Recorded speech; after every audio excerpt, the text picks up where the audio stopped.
మీ యొక్క వృషభం వారికి మూడవ భావంలో రవి గురువుల యొక్క సంబంధం ఏర్పడుతుంది. ఎప్పుడైతే మూడవ స్థానం ఏదైతే ఉందో దాని కమ్యూనికేషన్ హౌస్ అంటాము. అన్నదమ్ములు, కమ్యూనికేషన్స్, అగ్రిమెంట్స్ ఇవన్నీ ఉంటాయి. అయితే ఈ మూడవ భావంలో గురువు రవి కలవడం అనేటువంటి జీవాత్మ సంయోగం అయితే ఇది కంబస్ట్ అంటే మౌఢ్యమే అని కూడా చెప్తూ ఉంటారు. దీనివల్ల మీకు కలిగే ఫలితాలు ఏమిటి? మీ జన్మజాతకంలో కనుక ఏదైనా గ్రహము అస్తంగత్వ దోషంలో ఉంది, అప్పుడు మీకు కలిగేటువంటి ఫలితాలు ఏ విషయాల్లో జాగ్రత్త తీసుకోవాలి. అయితే ఎప్పుడైనా అసలు అస్తంగత్వ దోషంలో ఉన్నప్పుడు సూర్య నమస్కారాలకు మించినటువంటి రెమెడీ మరొకట్లేదు, గుర్తుపెట్టుకోండి. కాబట్టి ఎటువంటి ఫలితాలు ఉంటాయి, ఏ దేవతారాధన చేయాలి అనేటువంటి అంశాలు చెప్తుంది నేనైనప్పటికీ చెప్పిస్తుంది సాక్షాత్ లలితామ్మ వారిగా భావిస్తూ ఆ లలితాంబిక అమ్మవారి యొక్క అనుగ్రహం మీకు పరిపూర్ణంగా కలగాలని మనస్ఫూర్తిగా కోరుకుంటూ, ఇక్కడ ఎప్పుడైతే ఈ గ్రహాలు అంటే ఈ రవి గురువు గ్రహాలు కలిసి ఉన్నప్పుడు మూడో భావంలో ఒక రకంగా చెప్పాలంటే కొంత ప్రయత్నాలు స్ట్రాంగ్గా చేస్తారు. కొంచెం మీరు విన్నటువంటిది మీకు మీ మనసుగా ఇన్నర్ మైండ్లో అనిపించినటువంటి నిజం కూడా అవుతూ ఉంటాయి. కాకపోతే ఇక్కడ కొంచెం అగ్రిమెంట్స్ చేసే విషయంలోని మరియు షేర్ మార్కెట్, ఎందుకంటే వృషభం వారికి అష్టమ లాభాధిపతి అవుతాడు. ఆకస్మికంగా మనకి ఏదో ఇది కలిసి వస్తుందని ఇలా ధనం కడుతూ ఉంటాం, మధ్యవర్తిత్వంగా ఉంటూ ఉంటాం. ఎవరో చాలా పెద్ద డీల్ అంటే నేను మధ్యలోకి వెళ్ళి ఆ మధ్యవర్తిత్వంగా ఉండడం నాకే కొన్ని కోట్లు వచ్చేస్తాయని చెప్తూ ఉంటారు. మనం చాలా వింటూ ఉంటాం ఇలాంటివి. లేకపోతే అదేదో ఒక పెద్ద పాయింట్ అంటారు, దాని ఏదో అదేదో నిధి ఉందని. ఇలాంటి వాటి జోలికి ఎట్టి పరిస్థితుల్లో వెళ్ళకండి. అష్టమ లాభము అంటే ఆకస్మికంగా లాభం రావడం, ఆకస్మికంగా లాభం వస్తుందని మధ్యవర్తిగా వెళ్ళి అక్కడికి వెళ్ళిపోవడం అనేటువంటి జరుగుతూ ఉంటుంది. కాబట్టి ఈ యొక్క విషయంలో చాలా చాలా చాలా జాగ్రత్తగా ఉండాలి. ఇక శని అయితే మీకు 4వ భావంలో 11th హౌస్లో ఉన్నాడు. అది ఒక రకంగా మంచిదే. శని 11th హౌస్లో ఉంటాం. 4th హౌస్లో కేతు ఉన్నందుకు మాత్రం మంగళ ఆదివారాలు ఎట్టి పరిస్థితుల్లో ప్రాపర్టీస్ తీసుకోవడం చేయకండి. ఏదైనా అగ్రిమెంట్స్ రాసుకునేటప్పుడు కాస్త చూసుకుని అగ్రిమెంట్స్ రాయండి. అన్ని విధాలా మీకు బాగుంటుంది. అయితే మీరు ఇక్కడ సూర్య నమస్కారాలు ఎక్కువగా చేస్తూ ఉండండి. మరియు సూర్యుడి మనసులో ఎప్పుడు కూడా సూర్యుడిని, దత్తాత్రేయుని జయ గురుదత్త, శ్రీ గురుదత్త అనుకుంటూ ఉండండి. అన్ని విధాలా బాగుంటుంది. ఇక్కడ ఈ గోచారంలో రవి 8 degrees లోపల కనుక ఏదైనా గ్రహంలోకి వస్తే ఆ గ్రహాన్ని హస్తగతం చేసుకుంటాడు. ఎక్సెప్ట్ రాహు, కేతు ఆర్ బుధుడు కూడా కొంతవరకు ఎగ్జంప్షన్స్ ఉంటాయి. ఎందుకంటే బుద్ధికారుడు బుధుడు ఎందుకు కనెక్ట్ అవ్వడం అంత అస్తంగత్వ దోషంలోకి వెళ్ళిపోలేడు రవితో. మిగతా గ్రహాలన్నీ కూడా అస్తంగత్వ దోషంలోకి వెళ్తాయి. ఒకవేళ మీ జన్మజాతకంలో కనుక ఈ గ్రహస్థితి అస్తంగత్వ దోషంలోకి వెళ్ళినట్లయితే ఒక ఫలితాలు వస్తాయి. గోచారంలో సహజంగా ఇప్పుడు దీన్ని మౌఢ్యమి అని కూడా అంటూ ఉంటారు. మౌఢ్యమి సమయంలో ఏంటంటే గృహ ప్రవేశాలు, గృహ నిర్మాణాలు, వివాహాలు, లేకపోతే ఏదైనా కొత్తగా ఏదైనా పని, ఒక ఆఫీస్ పెడుతున్నాం, ఇటువంటివి చెయ్యరు సర్వసాధారణంగా. ఇంకా రెగ్యులర్గా పాటించేటువంటి, ఇప్పుడు రెగ్యులర్గా జాబ్ మారాలి, దానికి మౌఢ్యమితో సంబంధం లేదు, గుర్తుపెట్టుకోండి. కాబట్టి ఆల్రెడీ కన్స్ట్రక్షన్ నడుస్తున్నప్పుడు మీరు మధ్యలో మౌఢ్యమే నడుస్తుంది కదా అని ఆపాల్సిన పని లేదు. సో ఇవి ప్రధానంగా గుర్తుపెట్టుకోండి.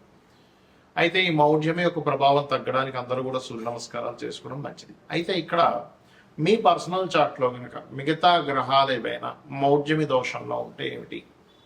సర్వసాధారణంగా మౌఢ్యమి దోషంలో మొట్టమొదటిగా మనం చూసుకుంటే చంద్రుడు అమావాస్య సమయంలో రవికి దగ్గరగా ఉంటాడు. అమావాస్యకి దగ్గరలో పుట్టినటువంటి వారు ఎవరైనా సరే స్వయం పాకం మీరు ప్రతి అమావాస్యకి పెద్దల కోసం, పితృదేవతల కోసం ఎంత స్వయం పాకం ఇస్తుంటే మీ లైఫ్ అంత బ్రైట్గా తయారవుతుంది. మానసిక రుగ్మతలు కూడా తగ్గుతాయి.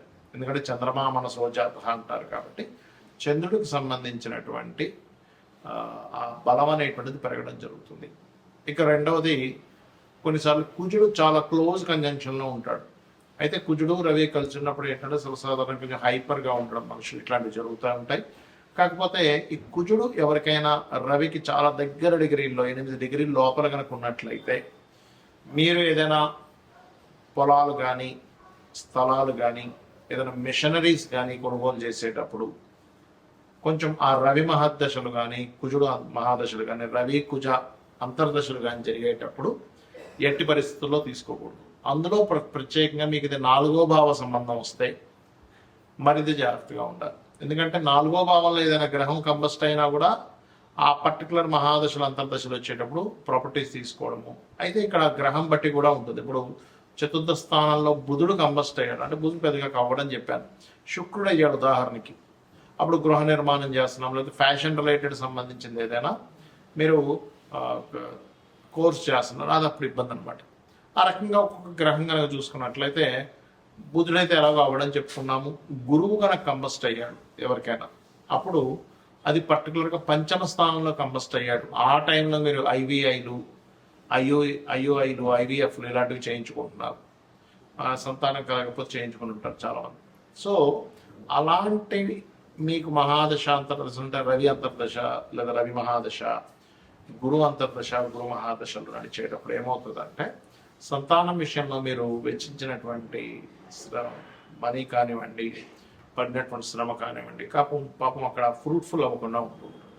సో గురువు కనుక ఇలా అయినప్పుడు మంత్ర సాధన చేసేవాళ్ళు, ఇంకొంతమంది పాపం గురువు కంపస్ట్లో ఉన్నప్పుడు తెలియక ఆ పర్టికులర్ టైంలో ఉపనయనాది సంస్కారాలు కూడా చేస్తూ ఉంటారు. పర్టికులర్గా ఈ యొక్క గురువు మౌఢ్యంలో ఉన్నప్పుడు ఉపనయనాది సంస్కారాలు కూడా చెయ్యరు. ఎందుకంటే గురువు యొక్క దృష్టి భూమి మీద రవి యొక్క అస్తంగత్వ దోషం మౌఢ్యమి దోషం వల్ల పడట్లేదు, ఆ కిరణాలు పడనప్పుడు అది వేస్ట్ అవుతుంది.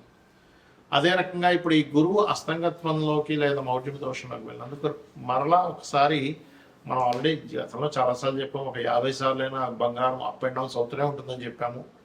కాబట్టి ఏంటంటే ఈ యొక్క గోల్డ్కి సంబంధించింది ఏదైతే ఉందో ఇది కొంచెం స్ట్రక్ అవ్వడం కానీ, కొంచెం అప్ అండ్ డౌన్స్ అవడం ఎక్కువ తీవ్రత చెందుతూ ఉంటుంది ఇక్కడ.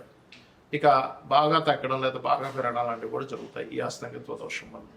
ఇక అదేవిధంగా శుక్రుడు ఎవరి జన్మ జాతక చక్రంలో అయినా శుక్రగ్రహం కనుక పర్టికులర్గా 7వ స్థానంలో కనుక అస్తంగత్వం అయింది, లేదా 12వ స్థానంలో కంబస్ట్ అయింది, గ్రహం కంబస్షన్ అంటారు దాని ఇంగ్లీష్లో, తెలుగులో అయితే అస్తంగత్వ దోషము అంటారు. సో ఆ రకంగా ఎవరికైనా శుక్రుడు అయితే పర్టికులర్గా పురుషుడికి అయితేనేమో స్పర్మ్ కౌంటింగ్ తగ్గుతూ ఉంటుంది 12లో అయితే కనుక, లేదా 7మంలో అయినా వివాహం అవ్వడానికి కష్టం అవ్వడము, స్త్రీలకైతే కొంచెం ఎక్కువ జ్వరం రావడము, మరియు అదేవిధంగా వివాహ సంబంధించిన విషయాలు ఇబ్బంది అవ్వడం, ఏదైనా వాహనం కొనుగోలు చేస్తూ ఉంటే పర్టికులర్గా శుక్రుడు 4లో కంబస్ట్ అయితే కనుక వాహనం కొనుగోలు చేసేటప్పుడు లేదా గృహం కొనుగోలు చేసేటప్పుడు చూసుకొని కొనుగోలు చేయాలి. వీలైనంత మట్టుకు వాళ్ళ పేరు మీద వాహనాలు గృహాలు లేకపోవడం మంచిది. ఉదాహరణకు చతుర్థంలో కేతు ఉన్న చతుర్థ స్థానం పాడైనా చతుర్థాధిపతి పాడైనా వాళ్ళ యొక్క జీవితంలో వాళ్ళ పేరు మీద వాహనం కానీ గృహం కానీ తీసుకోకుండా ఉంటే వాళ్ళకి చాలా బాగా కలిసి వస్తుంది. అంటే వాళ్ళ జీవిత భాగస్వామి పేరు మీద వాళ్ళ పిల్లల పేరు మీద తీసుకోవాలి. అదేవిధంగా శని కనుక బాగా క్లోజ్ కంజంక్షన్స్లో కనుక వెళ్ళిపోయి ఇంకొక పాపగ్రహం కూడా యాడ్ అయితే తల్లిదండ్రులు అంటే తండ్రికి కొడుక్కి వచ్చేటువంటి ఇవి ఇబ్బందులు ఎక్కువ ఎదురవుతూ ఉంటాయి, గుర్తుపెట్టుకోండి. అదొకటి. అదేవిధంగా ఇప్పుడు రాహుకేతువులకైతే అస్తంగత్వ దోషం ఉండదని చెప్పుకున్నాం. కాకపోతే రాహుకేతువుల దగ్గరికి ఎప్పుడైనా రవి ముఖ్యంగా రాహు దగ్గరికి వెళ్ళినా లేదా చంద్రుడు రాహు దగ్గరికి వెళ్ళినా రవి చంద్రులు ఇద్దరు పాడవుతుంటారు. కాబట్టి అప్పుడు ఏం చేయాలి, రాహుకి రెమెడీ చేసుకుంటుంటారు. రాహుగ్రహానికంటే దుర్గాదేవి ఆరాధన చేసుకోవడము, మినుములు దానంగా ఇవ్వడము, గారెను నైవేద్యంగా పెట్టడము, బెల్లపు ఉండలు ఒక 4 ఉండలు గోవుకి తినిపించడం, ఇవి చేస్తూ ఉంటారు. అప్పుడు ఖచ్చితంగా వారికి ఆ దోష పరిహారం అనేటువంటి జరుగుతుంది. రావి చుట్టూ ప్రదక్షిణాలు చేస్తూ వాటి మీద సర్ప ప్రతిష్ఠ చేసిన, అంటే సర్పాలు అక్కడ ఉంటాయి ప్రతిష్ఠ చేసిన వాటి మీద పసుపు కుంకుమ గంధం కలిపి నీటిని వేయండి. అన్ని విధాలా మీకు బాగుంటుంది. శ్రీమాత్రే నమః.